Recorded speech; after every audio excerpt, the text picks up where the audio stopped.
les rois et reines de Babel. Salut les lieux noirs. Je vous appelle pas comme ça par hasard, hein, puisque cette poisse caille est souvent utilisée pour faire du fish and chips. Sans doute du coup le plat britannique le plus populaire et sans doute aussi l'un des plus comestibles de la cuisine anglaise. Oh, come on, it's raining today. Oh là là, mais quel accent. Non, mais tu changes ta voix. Et l'Angleterre est justement notre... L'Angleterre est justement notre destination du jour. Bon, ce n'est pas le cas depuis longtemps, mais la France et la Grande-Bretagne ont un passé commun assez chargé. Amour, haine, admiration, rivalité... La culture britannique a laissé des traces dans la culture française et vice-versa. Par exemple, ici, en France du coup, on part en week-end, on va faire des brunchs. Et en Angleterre, si on va au restaurant, on peut choisir à la carte. On peut aussi dire qu'on a un coup de foudre et plein d'autres mots. Mais les références ne se bornent pas qu'à ça. Et d'ailleurs, vous savez quel mot anglais on peut trouver en France aussi? Raid Shadow Legends. Ah ouais, me dis pas qui sponsorise cette vidéo. Avoue, tu t'y attendais pas à celle-là. Ouais, c'est vrai que je m'y attendais pas du tout dans ma propre vidéo quoi. D'ailleurs, c'est assez fou de se dire qu'on peut jouer à un jeu d'une telle qualité sur mobile. Bon, c'est pas une nouveauté, les mecs qui ont fait ça ont un peu changé le game dans les jeux sur smartphone. Et puis, vous pouvez aussi y jouer sur PC. En plus, je crois bien qu'ils sont déjà des millions à jouer à ce jeu. Non, c'est vrai? Ouais, sérieux, pote. Ok, bon, j'avoue, j'en fais partie. Moi, par exemple, j'ai mon petit boss badass préféré à affronter. Voilà, c'est Thorn Davil, le gardien du Force Keep. Ah non, attendez. Le gardien du Force Keep. Voilà, Thorn, c'est le mec un peu mégalo qui a pensé qu'il pouvait être plus puissant que les dieux, sauf qu'en fait, la couronne qui lui donne ses pouvoirs ne fonctionne que dans un endroit. C'est con, quoi. Ouais, c'est un peu con. Alors oui, d'une certaine manière, c'est un peu un roi, comme un peu le personnage qui viendra dans la vidéo. Et puis, comme le roi, il est quand même chaud à battre, hein, faut pas croire. Je vous conseille de prendre un champion avec un gros DPS. Et en sachant que ce mois-ci, il y a pas mal de mises à jour intéressantes spécialement pour l'été, avec des événements fusion spéciaux et 5 nouveaux champions qui ont l'air franchement sympas à jouer. Bref, si vous voulez vous lancer, vous pouvez scanner le QR code ou cliquer sur le lien dans la description. Et vous pourrez commencer avec des avantages vraiment stylés. 200 000 argent, un boost d'XP, une recharge d'énergie et un éclat antique. Ouais, jolie voix off. Et puis vous commencerez avec un champion incroyable, c'est cadeau. Pour trouver vos avantages, ça se passe ici. Bon, sur ce, on retourne à notre sujet. Parce que l'hymne anglais, c'est une sacrée histoire. Quelle histoire ça aussi. D'ailleurs, est-ce que vous connaissez la chanson God Save the Queen? Attendez, je vous la passe.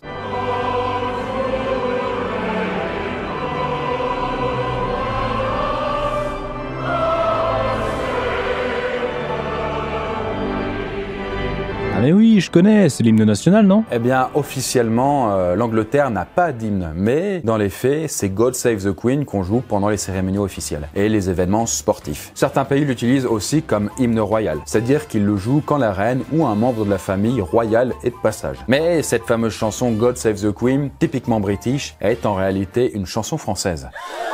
Pire que ça, c'est une chanson écrite en l'honneur d'un roi de France. Elle a été composée à cause d'une simple plume. Une plume que le roi s'est prise dans le cul. Mais non, je te crois pas. Non, c'est trop gros. Oh bah, tu sais, c'est pas si gros que ça, hein. Il y a plein de détails assez particuliers qu'on va découvrir maintenant en 360 secondes.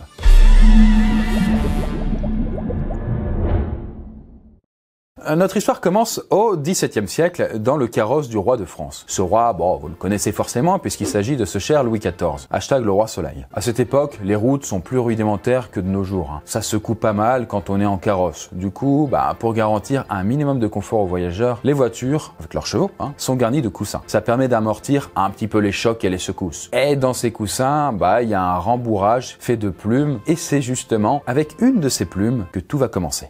La pointe d'une de ces plumes va sortir légèrement d'un des coussins. Pas de chance, cette plume est celle qui se trouve juste sous le postérieur du roi soleil. Elle va transpercer ses vêtements et lui piquer le derrière, probablement son fondement, pour être plus précis.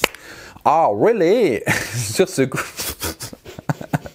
oui, je suis un petit peu bilingue, bon, non, pas trop en vrai. Bon, en tout cas, sur le coup, le roi ne fera pas vraiment attention à ce petit désagrément, mais quelques temps plus tard, il commencera à avoir des douleurs qui iront crescendo. Au début, on ne sait pas trop de quoi souffre Louis XIV, mais les mois passent, la douleur grandit et finalement, le médecin royal se rend compte que le roi souffre d'une fistule à l'anus. Oula, je sais pas ce que c'est au juste, mais ça a pas l'air d'être très agréable ton machin. Je te le fais pas dire, hein. Une fistule, c'est un orifice accidentel qui fait communiquer la surface du corps avec l'intérieur l'intérieur, donc qui peut faire rentrer des choses indésirables dans l'organisme, comme une plaie par exemple à votre doigt qui fait que ça finit en panarie, comme c'était le cas dernièrement avec mon putain de doigt. Bon, on s'en bat les couilles, je reprends du coup. Donc ouais, Louis XIV a ça au niveau de l'anus. Ce n'est vraiment pas la joie et il souffre de plus en plus. Je sens que je vais exploser dans mon pantalon à tout bout de champ. Donc voilà, en tout cas le roi se rend compte que pour mettre un terme à ses douleurs, il va devoir subir une très grosse opération chirurgicale. Une opération qui pourrait bien mettre en danger sa santé et sa vie. Mais pour éviter les ragots et les éventuelles trahisons que pourrait entraîner son mauvais état de santé, le roi garde sa maladie secrète. Ouais, parce que mettez-vous à la place d'un petit souverain en mauvais termes avec ses voisins. Vous vous alliez au puissant roi de France qui va pouvoir vous protéger en cas d'embrouille, mais si ce roi est sur le point de mourir, eh bien du coup votre alliance peut se fragiliser. Et je ne vous parle même pas des courtisans intéressés qui se mettraient à comploter en apprenant que le roi risque de claquer d'un jour à l'autre. Bref,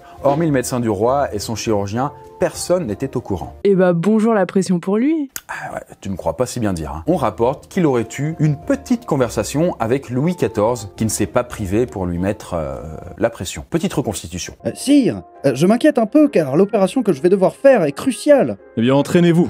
Toutes mes galères et toutes mes prisons vous sont ouvertes.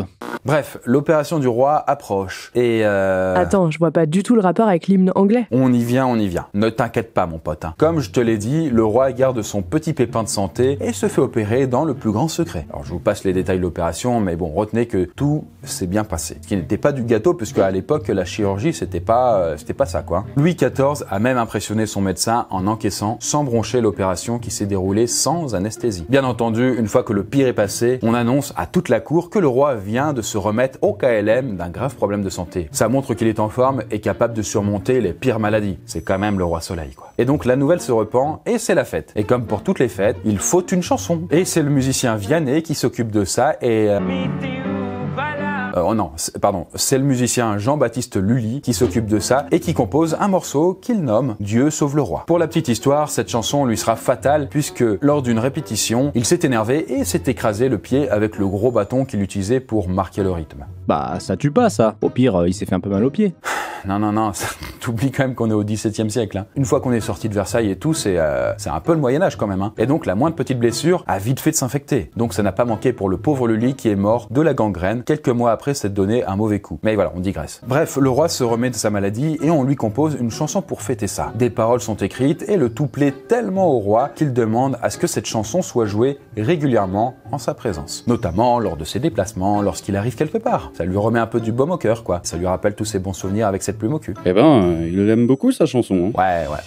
Ça n'est pas le seul en fait. Et c'est là que le morceau va traverser du coup la Manche. En fait, il y a deux hypothèses qui s'affrontent pour savoir comment l'hymne est passé de la France à l'Angleterre. La première théorie, la plus populaire, est relativement simple. Le musicien allemand Handel, compositeur officiel du roi d'Angleterre Georges Ier, a fait découvrir la chanson à son royal souverain. Bien sûr, au préalable, il a fait adapter et traduire les paroles, et s'est bien gardé de révéler au roi l'origine de cette chanson. Le roi Georges l'a tellement aimée qu'il a décidé de la faire jouer dans toutes les cérémonies où il était présent. Et avec le temps, cette composition est devenue l'hymne officieux du Royaume-Uni. But there is another theory. Mais pourquoi on rigole? C'est juste qu'on n'a pas l'habitude de voir un Français parler anglais, quoi. It's a problem? No, I don't think. Why are you here tonight? Très bien. Respect du haut anglais. Donc ouais, il y a une autre théorie. Bon, elle est moins connue et un poil plus complexe. La chanson « Dieu sauve le roi » aurait fini par atterrir dans les oreilles d'un certain Jacques II, un roi d'Angleterre déchu, alors en exil en France. Il aurait adoré la chanson et se serait promis que, le jour où il remonterait sur le trône d'Angleterre, il en ferait son hymne officiel. Laisse-moi deviner, il a réussi son coup et c'est pour ça que la chanson de la fistule de Louis XIV est devenue l'hymne britannique. Oh no, it's too simple. Can you speak in English? Thank you. En fait, ce serait trop simple. Hein. Il n'est jamais remonté sur le trône puisque il est mort en exil. Mais son fils a repris le flambeau et ses partisans ont lutté pendant des décennies, sans succès. Ceci dit, au fil du temps, la chanson « Dieu sauve le roi » serait devenue leur chant de ralliement. Le roi anglais légitime aurait alors choisi d'adopter leur chant comme hymne, histoire de rallier ses adversaires à sa cause. Et c'est comme ça qu'à cause d'une simple plume, une chanson française est devenue l'hymne du Royaume-Uni. Comme quoi, parfois, un détail anodin peut avoir des répercussions sur l'histoire entière. D'ailleurs, qui sait combien d'autres petits hasards se sont glissés dans les rouages de l'histoire pour modeler nos cultures et nos sociétés. Ah, ces histoires de fistules anales, c'est toujours palpitant. Oh oui, je me demande où je pourrais trouver d'autres histoires inédites de ce genre. Eh bien la réponse est très simple. Ah oui? Et oui, il suffit d'aller sur le Twitter de Poisson Fécond, il a complètement été repensé. Et maintenant, on peut y retrouver de nombreux faits historiques très rigolos. C'est le Twitter parfait pour paraître cultivé en soirée. Ce Twitter m'a l'air d'être d'utilité publique. Je vais aller le suivre immédiatement.